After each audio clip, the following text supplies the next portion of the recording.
Hello, how you doing? This is Pastor Jose coming live from downtown. It's 3 o'clock on Wednesday, which means it's time for Open table. Open table. We're gonna be working on graphics or something like that for this, but We need a dance. a dance or something like Yeah. that. But open table is basically we take the sermon from this last week and we go deeper into it and we try to apply it to our life. We make it a part of who we are. We make it a part of our lives. We apply it to. So if on Sunday we're learning, today we're trying to make it within our lives and in our walk and see what we can further learn from it. So this last week we were talking about Habakkuk. There's a little controversy as to How to pronounce how that? to pronounce that, but I'm going to go with Habakkuk. And so we're going to make references to the whole chapter, but specifically we're going to be focusing on chapters 1, 2 to 7, and 3. Just look 1, 2 to 7, and then we'll go revisit it. But together with me is the beautiful, the amazing, the better half of my life, the woman, the love of my life, Ms. Libby Nieves. Hi, I'm glad to be here, and I just want to confess as we start, I could not find the book Habakkuk in my Bible. I had to use the table of contents, so I'd be glad to share the page number on where that book is found. Yeah, so it's right in between Nahum. If you're not a biblical scholar and you're like me and you had to look in your Don't table feel of bad. context, Don't feel bad if you're having a hard time finding it. But it's right in between Nahum and Zephaniah. which does not help me at all. At all. Thank you. At all. Not at all. But When I found it, I was glad I found it, so yes, we'll leave it's it there. there. I promise you, it's there. And you'll be glad when you find it. It is a part of the Bible. So, also with us is our cameraman, our producer, our director, everything in between, Mr. Franco Ramirez. So, cheers for Franco. Woohoo! Happy to have him with us. But today, again, we're jumping in. We're trying to apply this to our life, and I love this week. I really love Yeah. teaching it. This is one of those sermons that teaches me as I prepare for it, taught me and reminded me, and it's really, really touches the reality that we're in. So, so I hope it will be a blessing to everybody. But before we start, just to kind of get started, I want to ask you, did you ever blame a sibling for something you did all the time? So, we tend to we tend to have very short memory when it comes to us when we are younger, and very long memory when it comes to our siblings. So did you ever blame your brothers and sisters for doing something you did all the time? Something I did all the time? No. Yeah, something that bothered you. You accused Well, them of first, it. I have to say that I really liked the example you gave in the sermon of the playing peekaboo with the baby. Yes. That's about how short our memory is sometimes. Absolutely.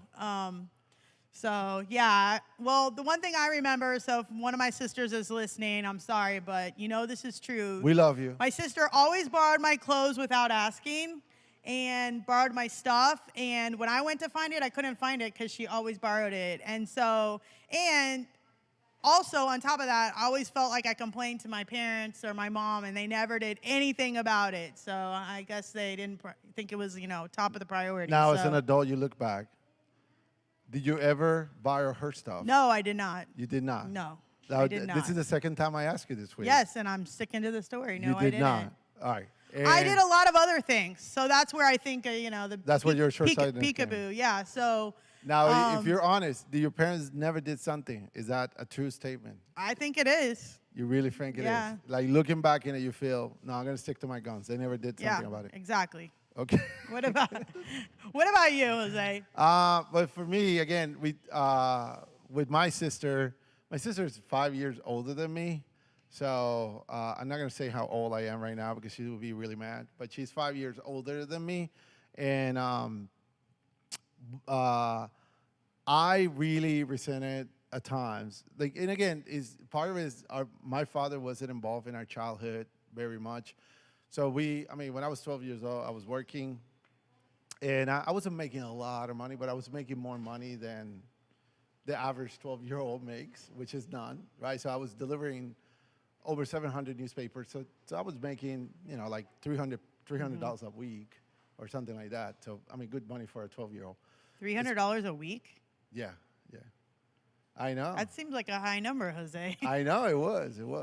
I was making about that. So, and obviously my mom carried the weight of most of it. She went back to working and she carried the weight of most of it. But I work and I contribute to the house even as a young man. So anyway, so I mean, but just imagine a 12-year-old that works and makes a little bit of money. I was about as mature as you can imagine. So especially if I was contributing to some of the bills, then I felt like this is my house. I'm the man of the house. So I really resented the ability my sister had to go wherever she wanted and do what she wanted. But in reality, she wasn't doing whatever she wanted. She really early, she was in college, but she also started working full time. I mean, if I have my math right, if you're 12, she's 17, right? So.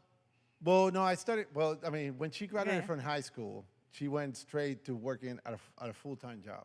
But you were upset because someone 5 years older than you had more independence and freedom than you as a 12-year-old. That was my perception. That's your bottom And line. she would leave in the morning because she went to college. She went to work all day, and then she went to college at night at a university that was substantially farther from our home. So she would leave in the morning. I wouldn't see her not until 9. And I was going to school during the day, but I was delivering newspapers in the morning. So, I mean, long story short, Yeah, that I was a felt long she had story. a lot of freedom. I felt like I should have just as much freedom. So, but again, she's 5 years older than me, right? But at that time, I didn't feel that way. I felt, well, I work too, and I should be able to do whatever I want. And I did. I mean, I did push the boundaries during that time and learn from it. But I mean, looking back at it, it was ridiculous. I mean, a 14-year-old, 13-year-old, even if you're working, you shouldn't have the freedom that at that time a 19-year-old, 18-year-old had, especially when they had to work outside the home full time and go to school full time at 9. So it was ridiculous for me to feel that way. But at that time, I felt really, really, really bothered by that. So again, definitely peekaboo. I have very little perspective on the reality that I was in. So, but again, so I want you to be able to take that, which is what we're going to talk about. So that same perspective, that same short-sightedness that I'm pretty sure you did something. You might Oh, not I have- did lots of stuff. Yeah. Okay. So even though you were not taking your sister's clothes, I'm pretty sure that you were doing other things. And in my case, as I was complaining about my sister, I quickly forgot that, well, she is much older than me. And I mean, like, probably she was a lot more worthy of trust at that time, or trustworthy. So, I mean, there was factors that I didn't take in consideration. So with that in mind, I just wanted to make sure as you read the Bible, I will encourage you to keep that picture of the self-righteous teenager that feels that has a short-sightedness of the reality, but yet feels very vindicated because they have this little bit of truth within them, right? So especially, so I want you to be able to have that as you read these verses. So do you have them with you? Sure. Where we? So Habakkuk, Yes. you got it. All right. I got the book. You got the book. All right, so Habakkuk chapter 1, how about we start with 1 through 4? 1 through 4. All right, sure. 1 through 4. All right, and my version starts, before you start the verse, it says Habakkuk's complaint. That's Yes. the title. All right. How long, O Lord, must I call for help, but you do not listen, or cry out to you violence, but you do not save? Why do you make me look at injustice? Why do you tolerate wrong? Destruction and violence are before me. There is strife and conflict abounds. Therefore, the law is paralyzed and justice never prevails. The wicked hem in the righteous, so the justice is perverted. All right, so, maybe we should start by asking again. He's presenting his complaints. What is your immediate reaction to these verses? I don't know, he seems pretty upset. Yes, yeah. He seems pretty upset. He feels, maybe God's turned away and he doesn't even care. He feels justified. He feels like he's right. It definitely sounds like somebody who feels they have all the information that they need, right? Like he feels absolutely justified to say what they're saying. I think definitely angry. I will even go further. he comes, like people say, that he comes judgy. Like, Yeah, a little I mean, judgmental. I mean, clearly judgmental. I mean, almost borderline disrespectful to God. I mean, he clearly feels he's positioning himself in a place where he's talking down to God. I mean, as hard as that is to do, I mean, he's looking at God and going like, "Are you even awake? Are you even looking at this anymore? What's wrong with you? Like, what's wrong with you?" Yeah, I mean, that really is the tone that comes across in these verses. Now, do you think he's wrong in saying what he's saying? I mean, I don't know, but I mean, I do think that he's seeing things clearly. I'm sure that it sounds like there is violence going on. So there are injustices happening. There are wrongdoings that are being tolerated. There is destruction. There is strife. There is conflict. So I think he sees clearly what's around. Like, I don't think he's making up the reality. There truly are all these things going on. So he probably is justified to be upset. I mean, who wouldn't be upset with violence and injustice and things like that? But where I think he's wrong is the way he's approaching God. The way he approaches God is like, you know, one of those awful supervisors that you have that are like, can I see you in my office for a second? And the minute you get in the office, He they probably just would have been start. like, Roger, come to the office. Right, like it would have been like through the whole department store, they would have been calling you to come to the office. And everybody, I mean, clearly, All your coworkers are outside the office going, whoa. they're like, whoa, God, you're in trouble. Yeah. I mean, that definitely feels like different. So I don't think it's wrong for him to see what's going on and have strong feelings about it, but it definitely feeling the way that he's coming across with judgmental and disrespectful, and he's coming to God as if he's in charge, not God's in charge. So from that point, I don't think that's the way that we should be approaching God. So the answer to your question is yes and no.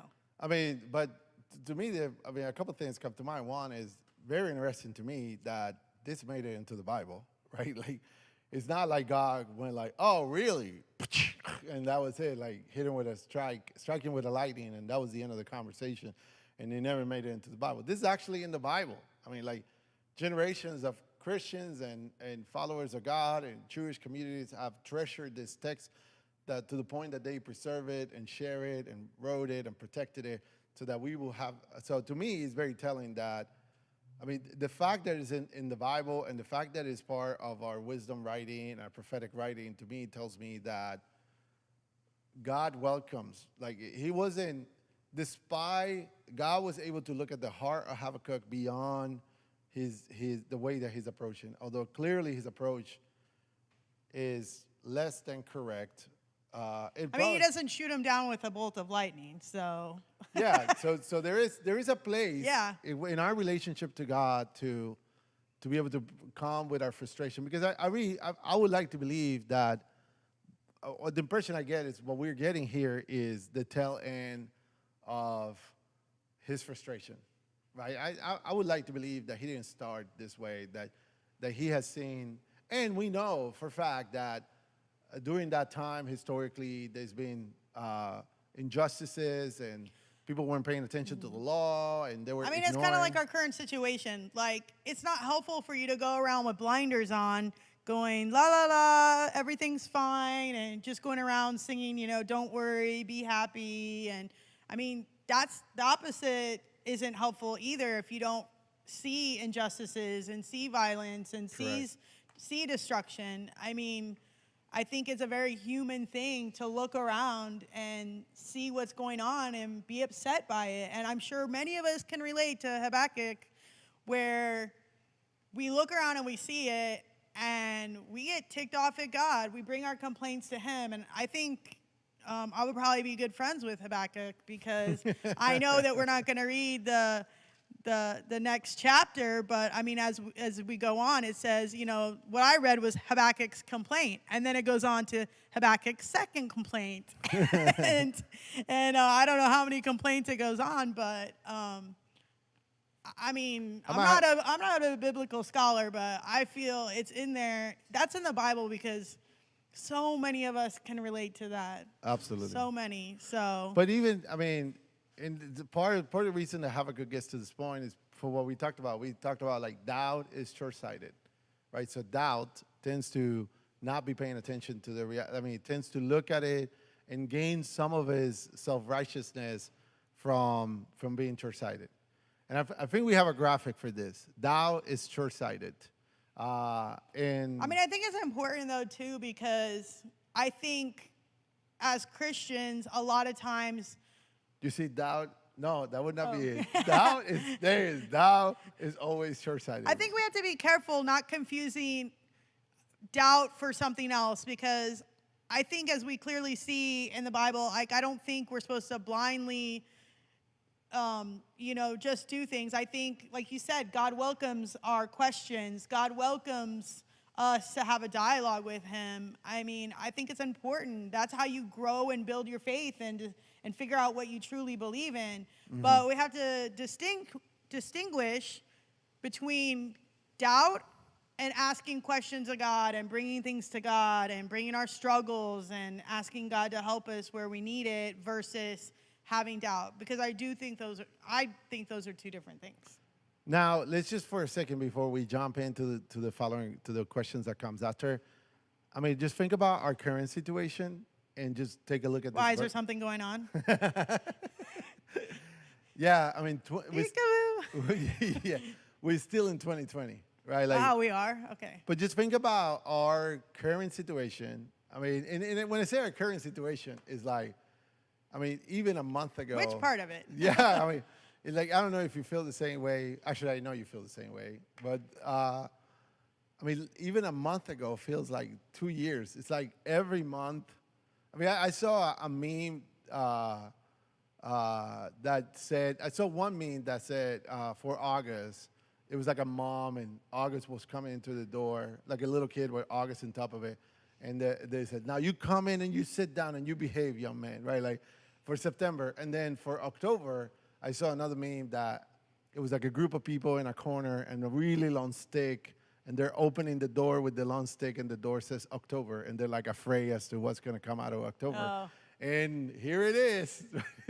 I mean, October has come in with a force, right? Like this is, and I mean, it really feels like every month is like, wow, if you were to tell me that we were going to get here, like never would have But imagined we that are was the here, case. so. But we are here.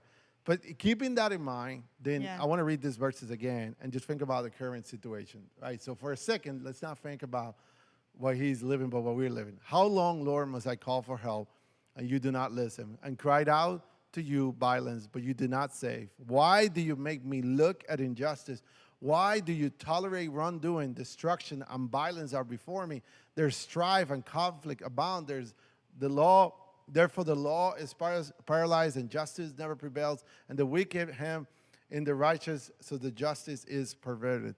So when you read those verses, I mean, what comes to mind? Like, what do you see when you think about our current situation?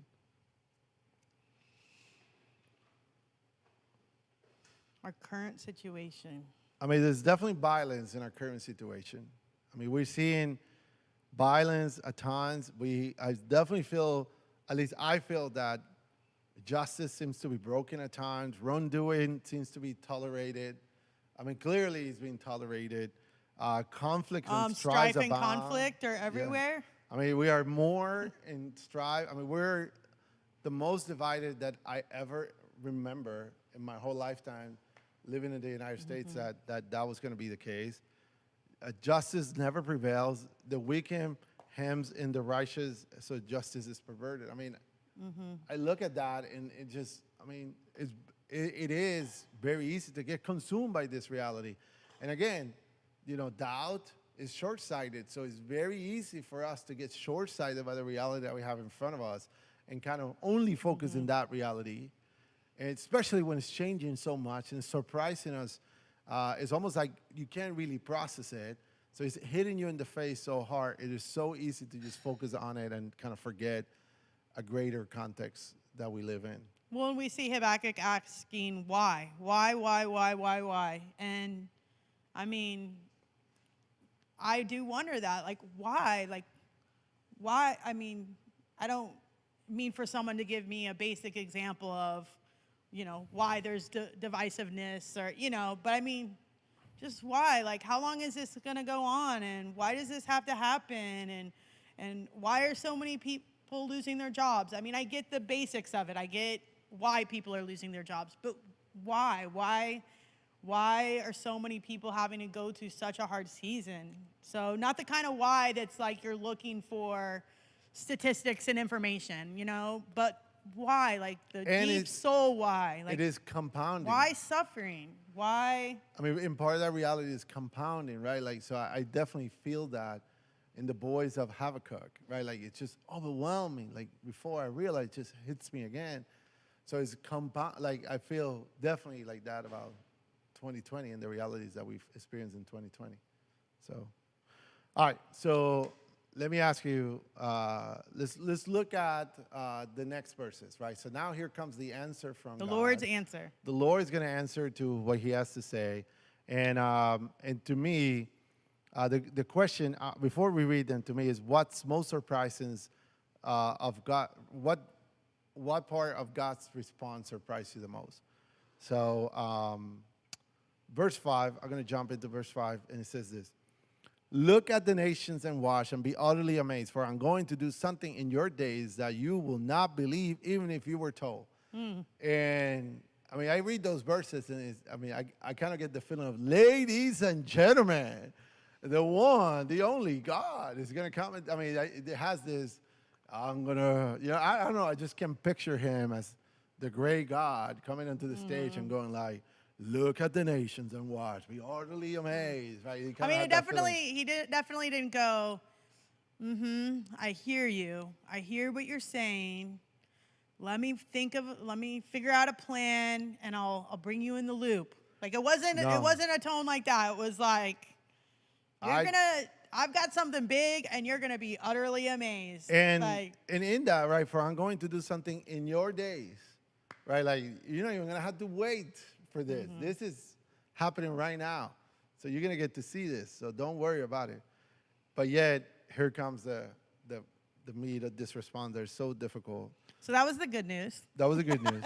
But here comes, again, and I want you to tell me what surprises you the most about this. I'm raising up the Babylonians, that ruthless and impetuous people who sweep across the whole earth to seize dwellings not their own. They are feared and dreaded people. They are a law unto themselves and promote their own honor. There's a lot of not very nice adjectives there used to describe the Babylonians. Yeah. I don't know what some of them mean, but most of them look bad. I mean, ruthless is bad. I'm sure impetuous is bad. I don't know what that word means. Feared, dreaded, promote their own honor, etc. I mean, they're a law. That doesn't sound like the solution that I really like. I was hoping for. That expresses their law unto themselves. So don't worry about it. There is verse 7. It says, "Their fear, they're the people. They're a law unto themselves, or they're a law to themselves." So they don't even need. They come with their own law. They answer to themselves. Yeah. So they don't have to worry about injustice. They got their own law, and they. So you hear this in your Habakkuk. Right, and again, just for a little context. Maybe that's what leads to Habakkuk's second complaint. Yeah, I'm pretty sure. I mean, we'll talk about it more. I think we definitely want to spend at least one more week with Habakkuk. But when you look at this, I mean, and you're reading this complaint and part of this conversation, right? Clearly, this is not the direction that Habakkuk thought God was going to go. Clearly, not what he had in mind when he presented his first complaint.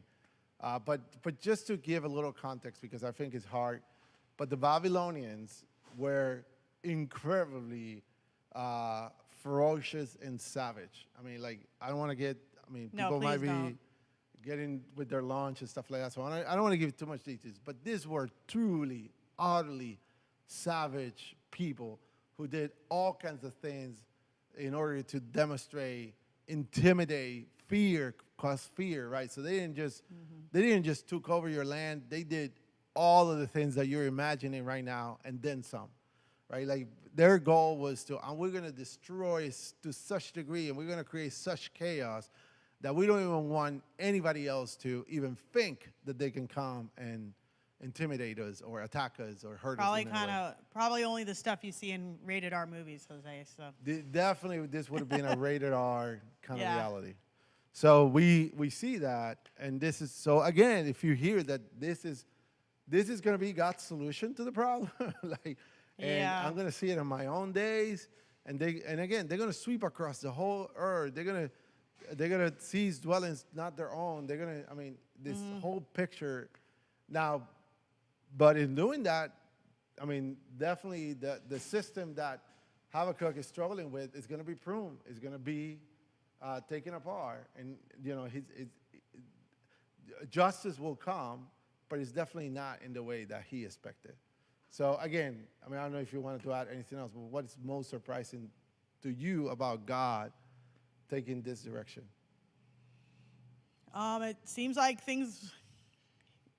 like his solution is making things worse. All So right. Say more.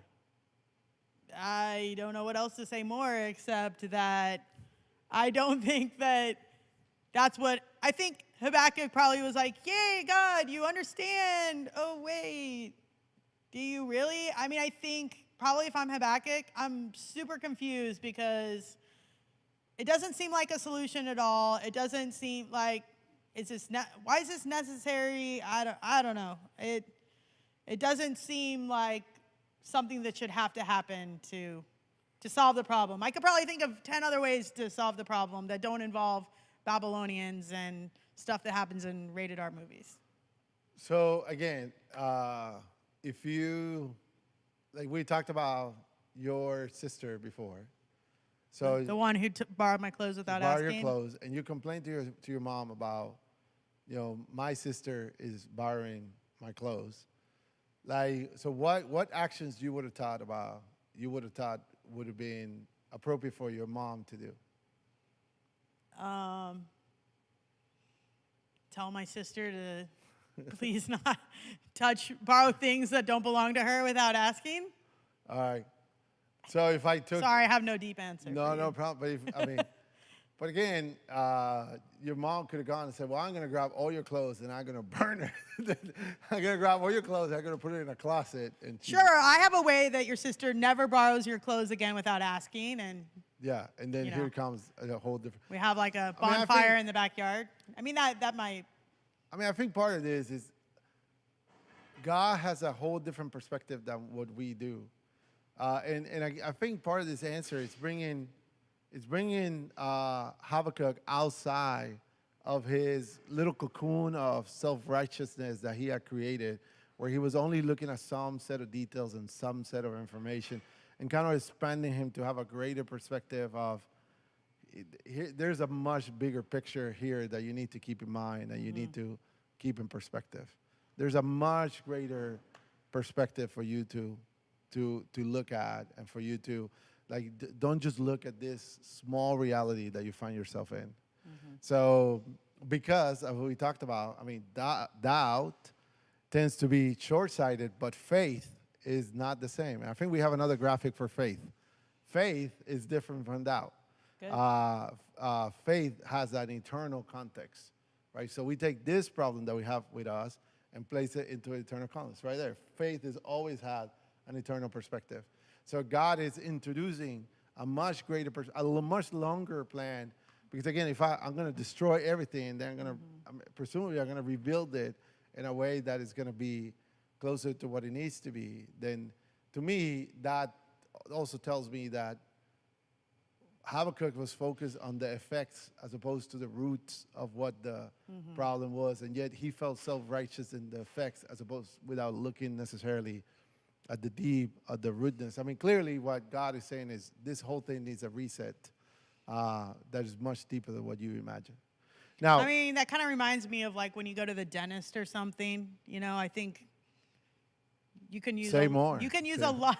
You can use a lot of examples from going to the dentist, I think. But you know, like if you go to the dentist and you have a cavity, but you know you let it go on a little too long, and you just want the dentist to do a a little quick fix, like nothing big, but the dentist realizes how bad you've let your tooth get or how bad the tooth has gotten and proposes something pretty drastic that is going to cause you more pain. I mean, it's going to, whether they remove the tooth or do a root canal or whatever that looks like. I mean, I think our tendency in our lives is to want the quick, easy solution, but instead of opting for the root canal, but the dentist knows without doing that, you can, the tooth is only going to get more infected, and then it can infect your whole body with an infection. I mean, I've seen people that have gotten really, really sick, and it started with a simple, small infection that if it would have been completely removed. And so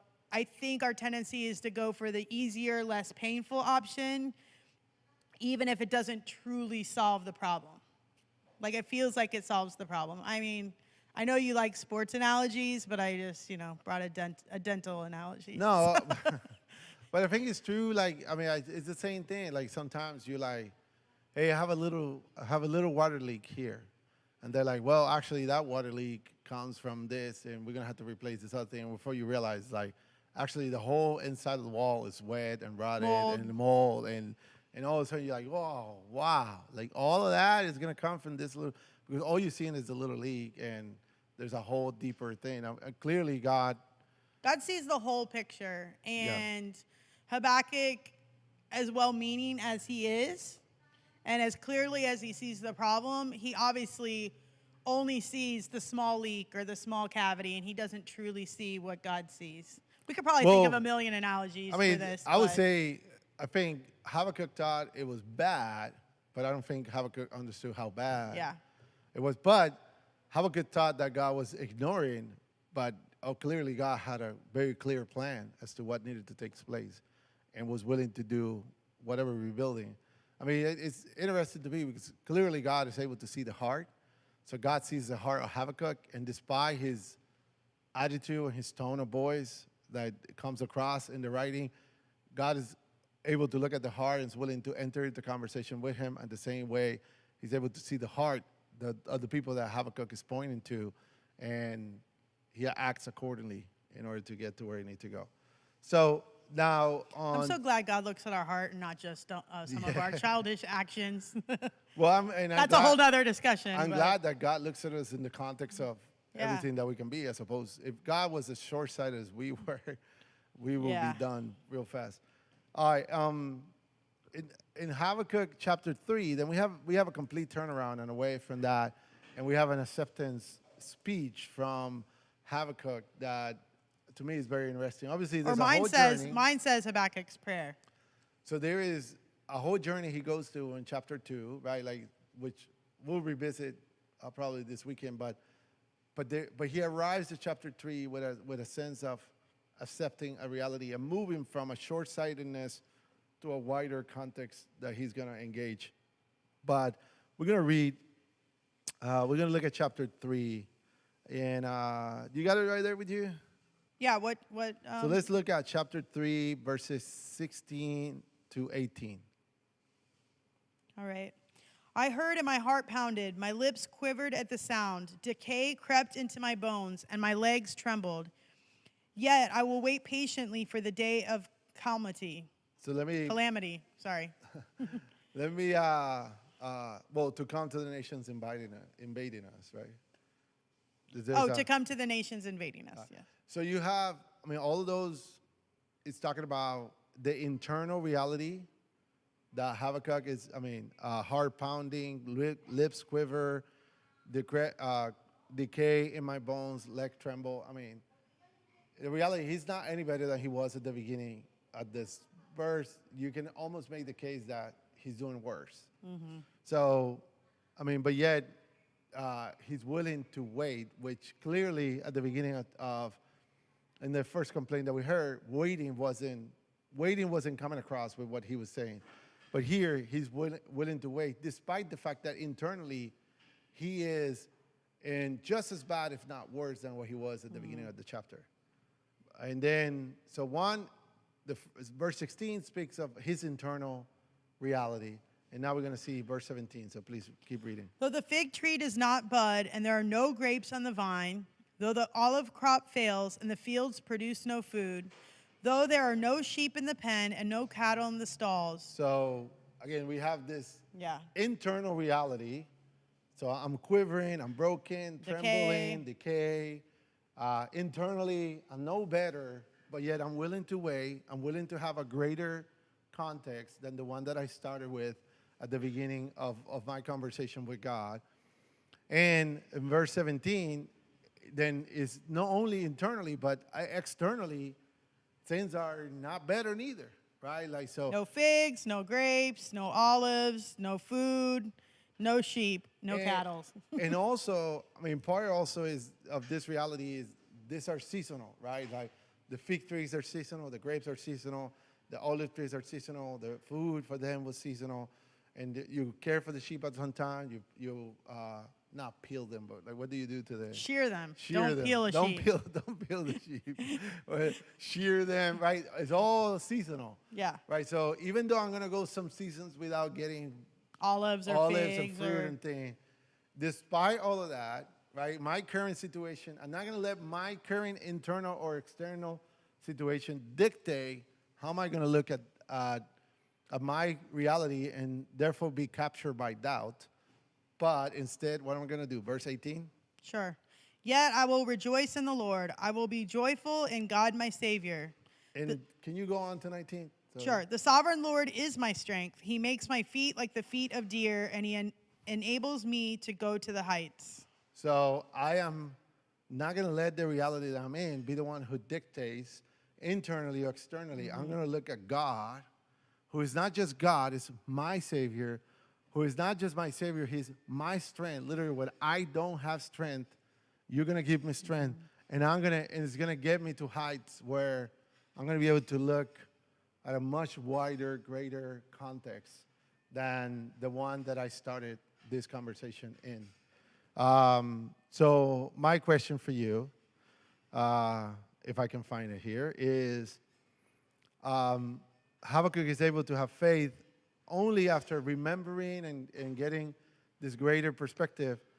You know, why is this greater perspective so important when it comes to our faith journey? So why having that greater perspective is so important?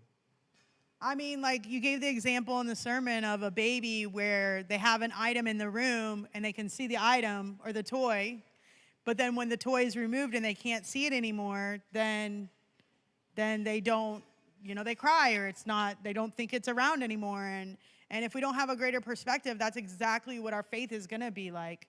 If we see God working in that exact moment, or only if a prayer is only in the moment of a prayer being answered, or only when it's clearly visible with our human eyes, if that's the only time you can have faith, then that's not truly faith. It's you're a baby. Yeah. I guess you literally are a baby, or spiritually you're a baby. But I mean, I think just like Habakkuk, I mean, he starts out in the beginning of the chapter, the beginning of the verses, and with his complaints and his demands and his judgments. But I mean, we see him go through this process throughout the book, or throughout the chapters and the book, and it ends with this. And so I think for many of us, it's a process too.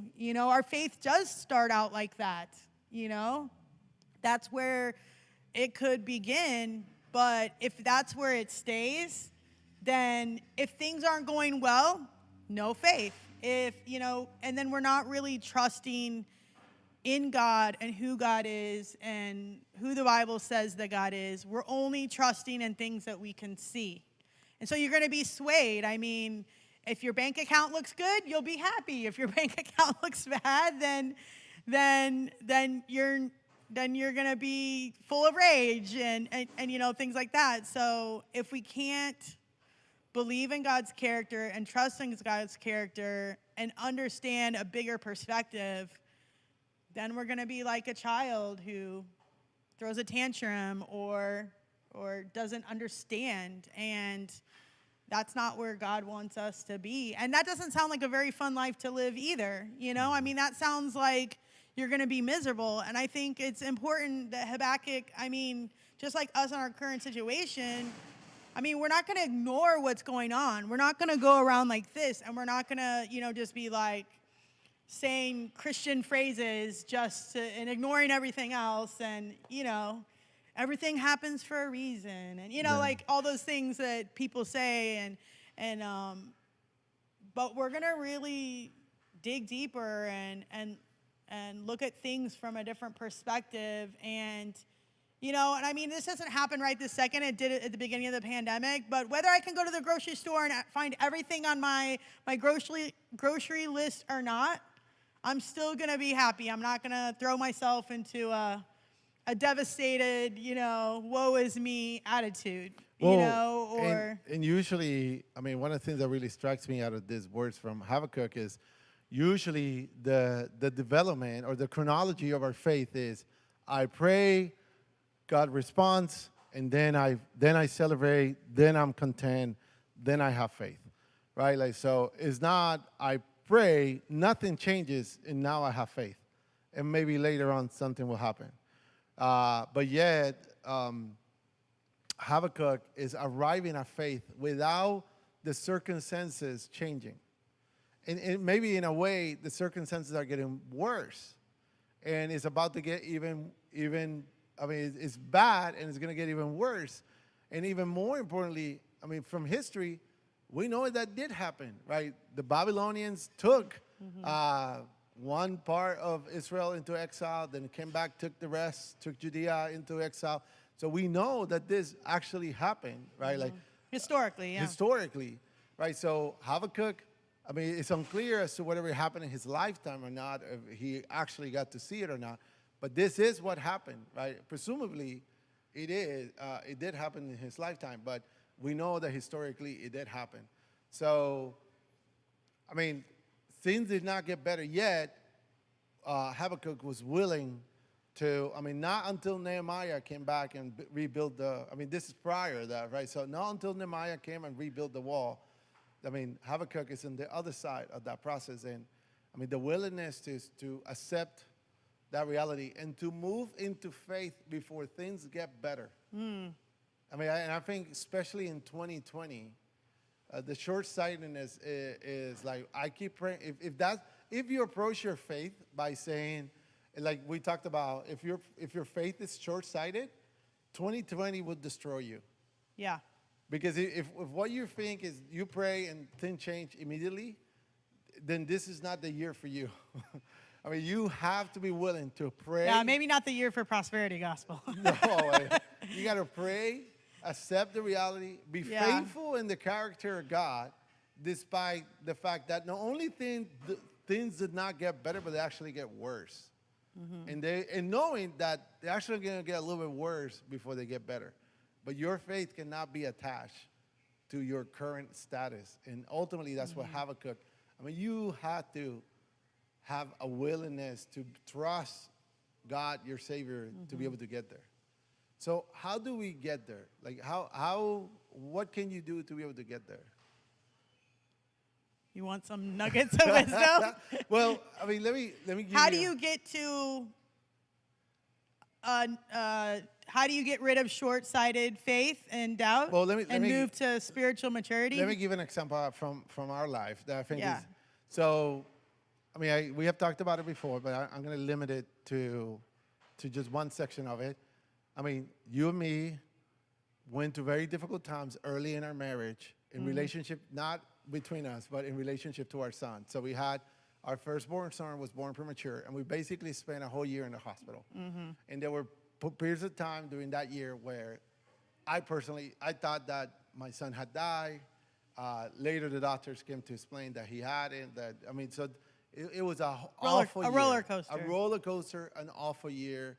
I mean, you had to do CPI on the baby. CPR. CPR, I'm sorry, on the baby. So it was an awful year.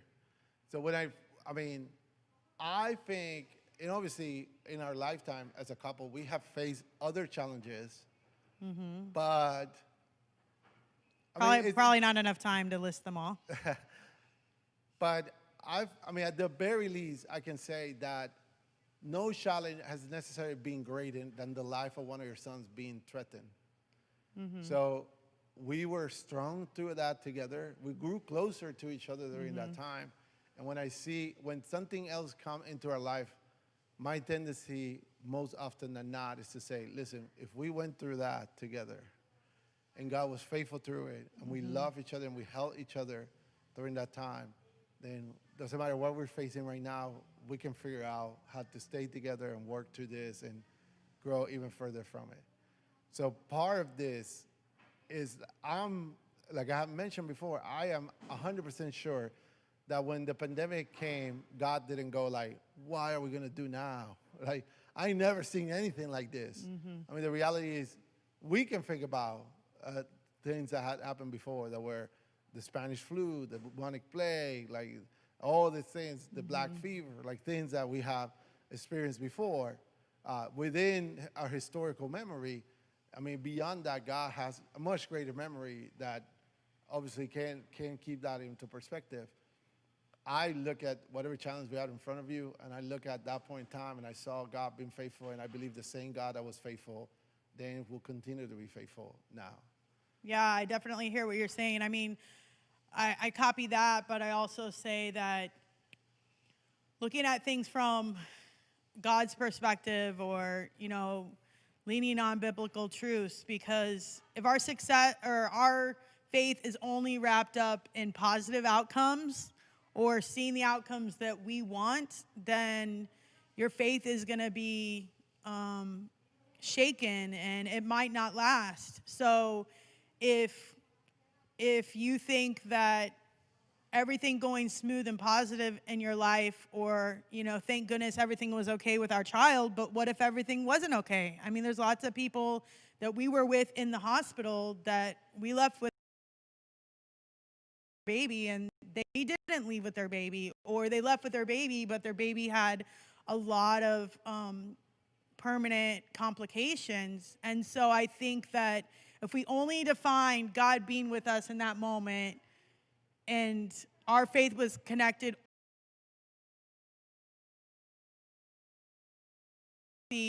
thriving, no complications child, then we're setting our faith up for something that's not, like, we're looking at the equation of 1 + 2 = 3. Yeah. And that's the only way that you can have faith. I think that's a fallacy. Yeah, it's almost like you had to hold on to the faithfulness of God, not to the results that you got. And I mean, Like, I'm beyond the sure results a that you got. lot of people have felt comfort by being supportive, by saying everything happens for a reason. So if you felt comfort from that, great. But for me, I like to look at it more as, not everything happens for a reason, but God can use every situation. Yeah. So, and I think when you look at that in your life and you see that God's been there with you through difficult situations that didn't have good outcomes, and he was there with you during situations that did turn out wonderful, and but really seeing that God can use any situation. Amen. And that we have to stop looking at it like we can only have faith. I mean, this is so silly, but I share this with my small group, my middle school small group, and I told them there's a turning point in my faith journey when I was around their age where I decided if God was really real, then I was going to pray in my room and ask him for something, and I would only continue believing in him if what I asked for showed up the next day. And that was the only way I was going to continue my Christian walk. And I prayed to God and I asked him to deliver a miniature pony to my room. Now, that's ridiculous. Like, I mean, anybody who... By the way, you don't mean a toy. No, I was in love with horses. You meant we didn't live on a farm. We lived in a subdivision, Like, I'm sure the HOA wouldn't have allowed you to have a miniature pony in your backyard. So, but that's what I decided. I was going to test God in that way, and if he delivered, then I was going to continue with my faith. If not, I was going to go a different direction. So you guys can probably imagine that the next morning when I woke up, there was not a miniature pony in my room, but but I did continue with my faith and believing in God because I matured and I didn't stay. So, I mean, but I know that's a silly story, and no one's going to think, oh, that's so silly. You're going to pray for something to show up. But we do that all the time. And then we say, well, God, if you're really there, you really love me, or then this is going to, then make this happen. And so, I mean, I continue my faith journey and being a Christian, even though God did not provide me with a miniature pony in my room. And that's what our faith has to evolve to. Yeah. Well, and Habakkuk really moved from, I see this problem and I want solutions right now, to, I don't know what the solution is going to be. I'm going to trust God. And my faith is in the character of God more than in the results that I think should be the ones that happen.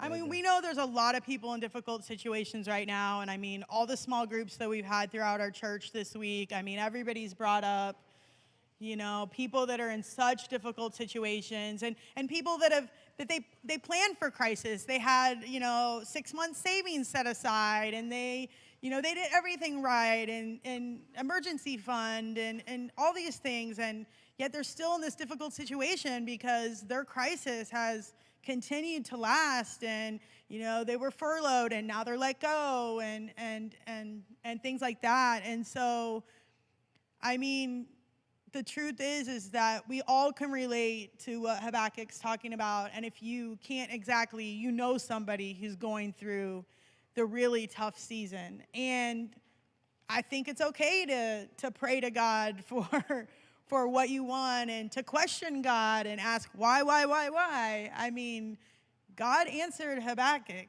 It wasn't exactly the answer he was looking for, but God never left him. He was there.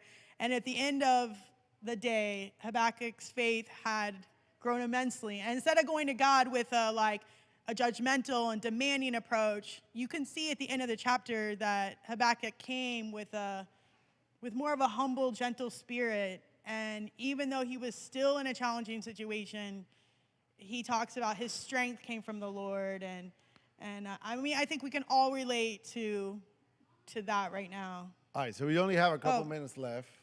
So I want to ask you, as we depart, what is one area that you're being short-sighted, that you need the greater perspective in your life right now, in the midst of this situation that we live in?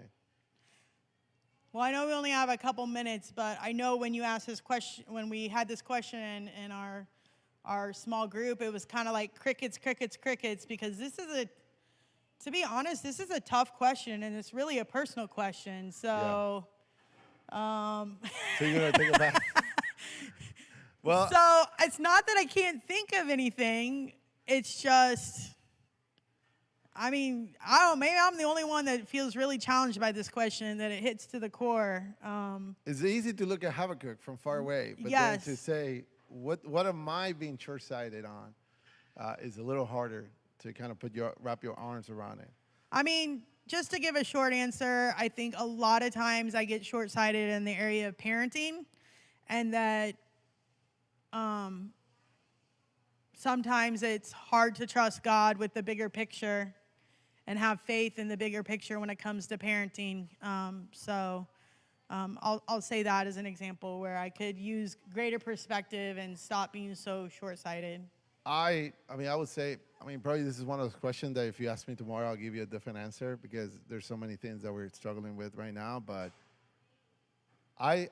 during this season, I've been really challenged when it comes to injustice, like making sense of injustice. And like, this season has been the first time, as hopeful as I am at times, where I've gone like, wow, for some now seems silly reason, I thought that injustice, and specifically racial injustice, will end in my lifetime. And I'm coming to the realization that it might last longer than me. And and I think about some of those who have fought for racial justice for so many years. And I feel like during this season, they had kind of put their hand over my head and go like, aw, yes, like this is part of the journey, right? And I look back at, I think about, a person who's been fighting for racial injustice, and some of the examples that we have for many decades, and that they pass away and that they see that this is still the condition, but yet something about the journey and having faith in a greater God has to be a portion of it. So that has challenged me. Yeah.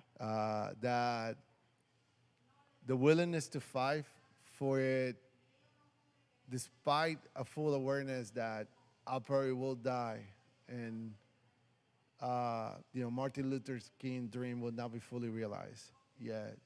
That is, for some reason, and it sounds very selfish. I think it sounds kind of pompous in my mind, but that has been a difficult Yeah. reality to come to terms with.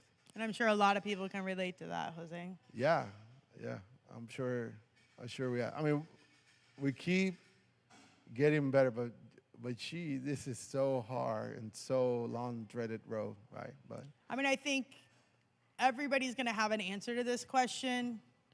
It's just, it really touches your heart, and it's really personal. So, I mean, I would just challenge everybody to really pray on this and think on this question, and really lift it up to God.